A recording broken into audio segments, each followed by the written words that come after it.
Welcome to NG Stories. Please like, share and subscribe for more amazing videos.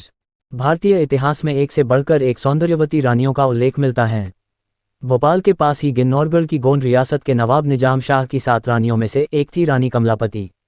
वह अपने समय में न तो विशाल साम्राज्य को संभालने वाली सम्राज्ञी थी, न उसका किसी बड़े राजवंश से बड़ा रिश्ता था, न ही वो एक कुशल योद्धा थी, मगर अगले 300 वर्षों के भोपाल के इतिहास में इन्हें आदरपूर्वक याद किया जाता रहा।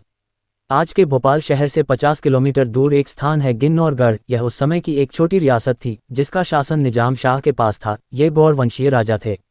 निजाम शाह की 7 पत्नियां थीं, मगर इन सभी में रानी कमलापति की सुंदरता के चर्चे दूर दूर तक थे। किन्नौरगढ़ की रियासत के पास ही निजाम शाह के भाई के पुत्र आलम शाह का बाड़ी रियासत पर शासन था। ऐतिहासिक वर्णन के मुताबिक चाचा भतीजे में अनबन चला करती थी। भतीजे ने बारंबार चाचा को हराकर उनकी रियासत को हड़पने के प्रयास जारी रखे।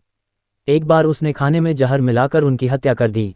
खुद को इन षड्यंत्रों से बचाने के लिए रानी कमलापति अपने बेटे नवल शाह को किन्नौरगढ़ से भोपाल के रानी कमलापति महल लेकर आ गईं। परेशान रानी कमलापति अपने शौहर की मौत का बदला लेना चाहती थीं, लेकिन फौज और पैसे की कमी के कारण वह मजबूर थीं। इसी दौरान उनकी मुलाकात दोस्त मोहम्मद खान से हुई। मोहम्मद खान पहले मुगल सेना का हिस्सा था, लेकिन लूटी हुई संपत्तियों के हिसाब में गड़बड़ी के बाद उसे निकाल दिया गया था। रानी ने अपने पति की मौत का बदला लेने के लिए दोस्त मोहम्मद से मदद मांगी।